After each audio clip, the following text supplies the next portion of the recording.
साथियों नमस्कार। साथियों, श्रावण मास चल रहा है और भगवान शिव पर बड़ा ही तार्किक और बड़ा ही प्रासंगिक मंथन चल रहा है। ये मंथन का दूसरा ब्लॉक है। पहले ब्लॉक में मैंने प्रश्न किया था कि भगवान शिव को दूध व 36 जैविक पदार्थ क्यों अर्पित किए जाते हैं, विशेषकर श्रावण मास में या हर समय किए जाते हैं। आज का प्रश्न ये है कि भगवान शिव की जो छोटी पिंडी है, ज्योतिर्लिंग, जैसे 12 ज्योतिर्लिंग या छोटे छोटे घर में भी या नगर में या गांव में एक न एक शिवालय हर जगह स्थापित हैं। आखिर ये शिवालय क्यों स्थापित किए जाते हैं, क्या इसका मूल कारण है? मूल हम वो कारण जानना चाह रहे हैं क्योंकि हमारा चैनल प्रकृति, पर्यावरण व जलवायु संरक्षण व संवर्धन की जागरूकता फैलाता है। तो हमारा विषय अध्यात्म तो भगवान शिव के अध्यात्म के साकार रूप तो हैं ही, क्योंकि जितना भी अध्यात्म है वो भगवान शिव से ही निकला है। कहीं जटाओं से निकला है, कहीं उनकी ब्रह्मा से निकला है, कहीं उनके त्रिनेत्र से निकला है, कहीं पूरा अध्यात्म उन्हीं में समाहित है। जितना भी ब्रह्मांड है वो उन्हीं में समाहित है। तो हम आज जो हमारा चैनल जो चर्चा करता है वो विशेषकर प्राकृतिक तत्वों की करता है और विशेषकर उसकी वैज्ञानिकता की। देखिए, आज के टाइम में, समय में, जो भी आधुनिक काल में व्यक्ति इतना तार्किक और चिंतनशील हो गया है कि कोई भी परंपरा, कोई भी रूढ़वादिता अगर उसमें वैज्ञानिकता व सत्यता या यथार्थ स्वरूप नहीं है तो वो किसी भी धर्म की, किसी भी मजहब की, किसी भी पंथ की वो धारणा और रूढ़वादिता चल ही नहीं सकती। वो एक न एक उन्हीं के समाज के लोग उस परंपरा को तोड़ देंगे और ये सिद्ध कर देंगे कि ये गलत परंपरा थी, हम इसको नहीं मानेंगे। तो इसी तरह से भगवान शिव जी की पूजा में जैसे दूध क्यों चढ़ाया जाता है, 36 प्रकार के जैविक पदार्थ क्यों चढ़ाए जाते हैं, जिसमें बेलपत्र है, आदि आदि का विवरण मैंने पिछले ब्लॉक में किया था। आज हमारा प्रश्न है कि हर जगह भगवान शिव की पिंडी क्यों स्थापित की जाती है, तथा ये ऐसी जगह भी स्थापित है जहाँ पर हिंदू या भारतीय या सनातनी लोग गए भी नहीं। इसका कोई ऐतिहासिक प्रमाण भी नहीं मिल रहा है, कोई भौगोलिक प्रमाण भी नहीं मिल रहा है, लेकिन वहाँ भी शिव तत्व लिंग के रूप में पाए गए हैं। जैसे सुदूर दक्षिण अफ्रीका, दक्षिण अमेरिका आदि, कनाडा आदि जगह इस तरह के तत्व पाए जा रहे हैं। तो वहाँ पर क्यों और किसने भगवान शिव के लिंगों की, भगवान शिव के प्रतीक चिन्हों की पूजा की, ये एक बड़ा रहस्य। तो जो परिचर्चा है इसको भाई ज़रूर सुनिए, बहुत तार्किक है और बिल्कुल अलग मंथन है। हमारा मंथन, मैं रिटायर्ड पुलिस वाला राम प्रताप सिंह कुशवाहा मेरा नाम है और मेरे चैनल का नाम है ज्ञान एंड नॉलेज और उसका ये प्रोग्राम है मंथन। तो वास्तव में मंथन, समुद्र मंथन से 14 रत्न प्राप्त हुए। हमारे मंथन से अवश्य आपको एक नई रूपरेखा मिलेगी और एक नई चीज़ मिलेगी और प्रकृति और वैज्ञानिकता की इसमें पुष्टि होगी कि वास्तव में भगवान शिव ही प्रकृति के सर्वनियंता हैं। यदि मानव ने भगवान शिव को आराध्य के रूप में अगर पूजना बंद कर दिया, ये तो बहुत संकीर्ण विचारधारा है मानव की कि वो हिंदुओं के हैं, वो सनातनियों के हैं। शिव तो सर्वज्ञ हैं, शिव तो अखंड हैं, शिव तो अभेद हैं, शिव अखंडनीय हैं। वो प्रत्येक मानव के लिए, जो मानव जाति का व्यक्ति है या वंश है, समझ लीजिए उसके लिए शिव प्रकृति के लिए आराध्य हैं। क्योंकि जो भविष्य में जलवायु परिवर्तन की समस्याएं आ रही हैं वो शिव तत्व से, शिव की पूजा से, शिव की जो आराधना की प्रक्रिया सनातन लोग कर रहे हैं, उसी में उसका हल और उसी में उसका रहस्य और उसी में उसके सूत्र और उसी में उसका गणित और उसी में उसका मंत्र है। तो चलिए आज के ब्लॉग को आनंद के साथ सुनिए और देखिए, तर्क करिए और कमेंट के द्वारा अपनी राय भी हमको दीजिए।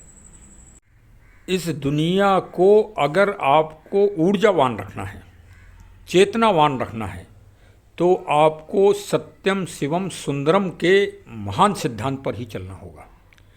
आज का प्रश्न ये है, कल का प्रश्न तो ये था कि भगवान शिव को दूध और 36 प्रकार के पदार्थ क्यों अर्पित किए जाते हैं। आज का प्रसंग ये है कि हर छोटे से गांव में, बड़े गांव में, नगर में और बड़े बड़े शहरों में तथा 12 ज्योतिर्लिंग, इसके अलावा अन्य और भी ज्योतिर्लिंग हैं जो उन्हीं के समान हैं, 12 ज्योतिर्लिंगों के, और जिनकी एक समान दूरियां हैं।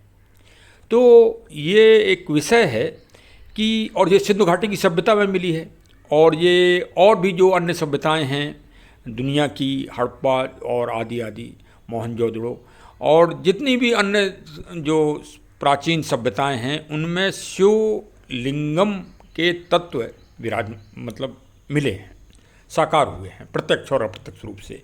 अभी भी कई जगह मतलब विश्व के अन्य पटल पर भी कहीं कहीं जो प्राचीन चीज़ें मिल रही हैं वो शिवलिंग के रूप में ही प्राप्त हो रही हैं। जहाँ पर ये माना जाता है कि वहाँ पर सनातन या भारतीय कभी गए ही नहीं, तो इसका मतलब जो भी वहाँ सभ्यता पुष्पित और पल्लवित हुई, उन्होंने भगवान शिव को अपने आराध्य देव के रूप में पूजा, क्योंकि शिव जो है एक प्रकृति तत्व है, प्रकृति सत्य, नेचर, यूनिवर्सल। अच्छा, आज प्रश्न ये है कि हर जगह मतलब एक छोटे शिव, छोटे लिंग के रूप में, बड़े लिंग के रूप में, ये हर जगह क्यों मतलब स्थापित किए गए? ऐसी क्या जन चेतना थी, ऐसी क्या आवश्यकता थी, ऐसा क्या विज्ञान था कि हर जगह, हर गांव में, जहाँ पर मतलब थोड़ी सी भी आबादी है, कबीले भी हैं, तो वहाँ भी शिव तत्व मूर्ति के रूप में या लिंग के रूप में स्थापित हैं, और इनके मतलब निराकार भी हैं, साकार भी हैं, और कण कण में व्याप्त हैं। तो एक प्रश्न आज के उसमें ये है, और फिर उनका प्रकृति के 36 तत्वों से मतलब आदि और अनादिकाल से क्यों परंपरागत पूजा करती चली आ रही होती आ रही है? क्या पहले, क्या भारतीयों के पास अकूत पैसा था? क्या पूजा में या फूल खरीदने में या दूध खरीदने में या घी, शुद्ध घी खरीदने में भारतीयों का या साधारण जनता का पैसा खर्च नहीं होता है? आज तो पाश्चात्य जगत में प्रत्येक चीज़ पैसे से ही हो रही है, मतलब हर काम पैसे से होता है, और पैसा एक व्यवसायिक दृष्टिकोण है।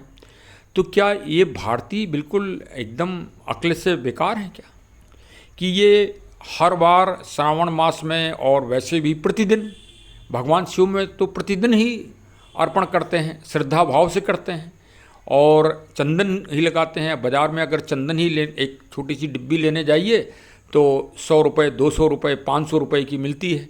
तो इस तरह जनसाधारण में तो पैसे का चलायमान करते ही करता है सनातनी भाई, अपनी मेहनत का पैसा सभी जगह बांटता है। अब चंदन कौन बना रहा है, कौन काट रहा है, किसका है, कौन उसका रचनाकार है, कौन बनाने वाला है, ये तो उसको नहीं मालूम। वो तो पैसा दे रहा है ना, पैसे से सबकी जीविकोपार्जन चल रहा है। कितने बड़े समाज का जीविकोपार्जन चल रहा है, ये भी तो देखिए आप। भगवान शिव की पूजा क्या साधारण पूजा है? क्या उससे अर्थ जगत मजबूत नहीं हो रहा है? क्या उससे देश मजबूत नहीं हो रहा है? और क्या ये आदि और अनादिकाल से तो यही रूप चल रहा है ना, यही स्वरूप चल रहा है ना। तो पहले भी बहुत गरीबी थी देश में, जैसे कहा जाते हैं, लोग बाग कहते हैं। वैसे तो सोने की चिड़िया कही जाती थी, लेकिन मध्यकाल में तो जर्जर स्थिति हो ही गई थी, अभी तक जर्जर रही, और अब थोड़ा सुधार हो रहा है। तो भाई आखिर लोगों ने अपना पेट काट के भगवान की पूजा क्यों करते हैं? और भगवान की पूजा में भगवान शिव की ही पूजा क्यों करते हैं? और 36 प्रकार के प्राकृतिक तत्वों को ही क्यों चढ़ाया जाता है? इसका क्या रहस्य है? अरे सुख समृद्धि के लिए करते हैं, पुत्र पुत्रार्थ के लिए प्राप्त करते हैं, धन वैभव के लिए करते हैं, आध्यात्मिक ऊर्जा प्राप्त करने के लिए करते हैं। भगवान शिव को जहर दे दिए, समुद्र मंथन में जहर निकला था, उसके लिए करते हैं। हमने तो गूगल करके देखा तो हर जगह यही लिखा है कि भगवान शिव जी ने एक जहर समुद्र मंथन में किया था, तो उनको जलन होती है, और जलन के कारण ही ये 36 चीज़ें चढ़ाई जाती हैं। अगर वास्तव में ये आप सबकी विचारधारा है तो ईश्वर के प्रति बहुत संकीर्ण विचारधारा है। देखिए, मैं तो भाई वही कहूँगा जो मेरा एक अनुमान बोल रहा है या मेरा चिंतन बोल रहा है। सबका 8 अरब आबादी है, 8 अरब आबादी की विचार सबके अलग अलग हैं। लेकिन मैं वो नहीं कह रहा हूँ, मैं तो ये कह रहा हूँ कि खाना मत खाइए, दूध मत पीजिए, लेकिन भगवान शिव को जरूर अर्पित करिए। गरीब से गरीब को बिल्कुल मत दीजिए या खूब दीजिए, वो आपकी मर्जी है, लेकिन इन सब को करने के बाद अपना पेट भूखा रखिए, लेकिन भगवान शिव को ये 36 चीज़ें जरूर अर्पित करिए। ये अगर आप अर्पित करते रहोगे तो जो भविष्य आ रहा है अंधकार में, जलवायु परिवर्तन का दंश जो पूरी दुनिया में छा रहा है, उससे आपको मुक्ति मिल जाएगी। पूरी दुनिया को, आगे आने वाली वंशों को, आगे आने वाली पीढ़ियों को आप बहुत अच्छी दुनिया दोगे अगर भगवान शिव की पूजा पूरी दुनिया में होती रहेगी, जन जन में। हम इसलिए नहीं कह रहे हैं कि भगवान शिव को ही पूजो आप, लेकिन हम तो कह रहे हैं किसी भी देव को पूजो आप, और किसी भी धर्म के हो, किसी भी मत को मानने वाले हो, लेकिन भगवान शिव की तरह प्राकृतिक तत्वों की आप पूजा करो। हर 10 किलोमीटर में करो, हर 2 किलोमीटर में करो, हर 1 किलोमीटर में करो, हर 100 किलोमीटर में करो, हर 1000 किलोमीटर में करो। ये आपको करना पड़ेगा। अच्छा ये बताइए, मैं मोबाइल फ़ोन से जो बना रहा हूँ, तो मोबाइल फ़ोन का क्या पूरे भारत में एक ही टावर लगा है? क्यों टावर ये अलग अलग लगे हैं? क्यों? ऊर्जा के, गुरुत्वाकर्षण की, और जो पावर है विद्युत की या जो सैटेलाइट की, उसको उसका सिस्टम है, वैज्ञानिक सिस्टम है। उसी तरह से वैज्ञानिक सिस्टम है भगवान शिव की पूजा का। हम लोग बहुत संकीर्ण हैं, हम लोग बहुत ही विज्ञान को समझ ही नहीं रहे हैं, और ये वैज्ञानिक इतने बड़ा बड़ा वेतन ले रहे हैं, लेकिन निन्ने और ये आध्यात्मिक आचार्य लोग, कथाकार लोग, लेकिन गूढ़ बात और गूढ़ रहस्य कोई नहीं बता पा रहा है कि आखिर भगवान शिव को दूध और ये 36 प्रकार के प्राकृतिक तत्व ही क्यों चढ़ाए जाते हैं। और हर घर घर और 10-10 किलोमीटर में, 1-1 किलोमीटर में, 100-100 किलोमीटर में, 1000-1000 किलोमीटर में 12 लिंगों के रूप में, और अन्य जगह जहाँ पुरानी सभ्यताएं थीं वहाँ पर शिव तत्व के मंदिर ही क्यों पाए जा रहे हैं। ये बड़ा वैसा विषय है यार, इसको जो है हम लोगों ने धर्म और उसके ऊपर बांट दिया है। अरे ये शुद्ध रूप से मानव और जीवों की सृष्टि की संकल्पना इसमें विद्यमान है, इसी प्रक्रिया में विद्यमान है, और यही मानव कर सकता है। और मानव का जन्म जो है इसी वैज्ञानिक प्रक्रिया को करने के लिए ही हुआ है, जिससे सृष्टि का संचालन हो सके, जिससे जीवों का संचालन हो सके। और मैंने कहीं किसी उसमें नहीं देखा लिखा हुआ, न पुराण में देखा, न किसी थीसिस में देखा, न आज की आधुनिक विचारधारा में देखा। इतने वैज्ञानिक रिसर्च कर रहे हैं, मैंने उसमें भी नहीं देखा। और सब कौवा कान ले गया, बस उसी उक्ति पे चल रहे हैं। सत्य बात और यथार्थ स्वरूप और वैज्ञानिक रूप स्वरूप और प्रकृति और यूनिवर्सल और पर्यावरण एनवायरनमेंट से संबंधित महान मूल तत्व, अगर शिव तत्व मौजूद रहेगा इस दुनिया में, तो मानव तत्व मौजूद रहेगा, जीव तत्व मौजूद रहेगा, प्रकृति तत्व मौजूद रहेगा, और ये दुनिया की सृष्टि रहेगी। और वरना सत्यम शिवम सुंदरम न होके और निर्मूल हो जाएगी ये दुनिया। हमारा तार्किक बिंदुवार मंथन आपको कैसा लगा? कमेंट सेक्शन के द्वारा निष्पक्ष अपना कमेंट करिए और हमारा उत्साहवर्धन करिए, जिससे हम और अच्छे रूप से सारे तथ्यों का संकलन कर सकें और विवेचन कर सकें, और सभी को ये अवगत करा सकें कि वास्तव में भगवान शिव की जो पूजा का विधान चला आ रहा है आदि और अनादिकाल से, वो आदि और अनादिकाल तक वैज्ञानिक रूप से यथावत चलना ही चाहिए। उसके अलावा और कोई चारा ही नहीं है मानव के पास। एक रोटी कम खाना, लेकिन भगवान को इन 36 तत्वों का अर्पण जरूर करना अगर आपको इस दुनिया को सुंदर बना के रखना है।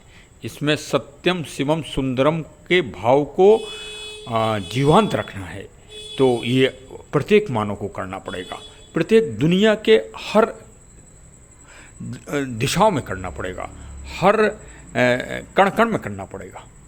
ये भविष्य है और इसी पे भविष्य आधारित होगा, ये भी एक बात है। तो चलिए हमारे चैनल को सब्सक्राइब करिए और फॉरवर्ड करिए मिलने जुलने वालों को, और थोड़ा सा इंतज़ार करिए क्योंकि अभी श्रावण मास चल रहा है। मैं इस तार्किक विषय के प्राकृतिक तत्व को अवश्य बताऊंगा अभी, लेकिन और सुनते रहिए, क्योंकि जब भी समय मिलता है मैं भगवान शिव जी के ऊपर यथार्थ और वैज्ञानिक तत्वों को लाकर संकलित करके और विश्लेषण करने का प्रयास करता हूँ। आप अवश्य सुने, आपको आनंद भी प्रदान करेगा, साथ में प्रकृति, पर्यावरण और जलवायु के लिए एक चेतना भी जगाएगा। शो से अवश्य जुड़िए और हमारे चैनल से भी जुड़िए। बहुत बहुत धन्यवाद। Thank you, thank you, thank you.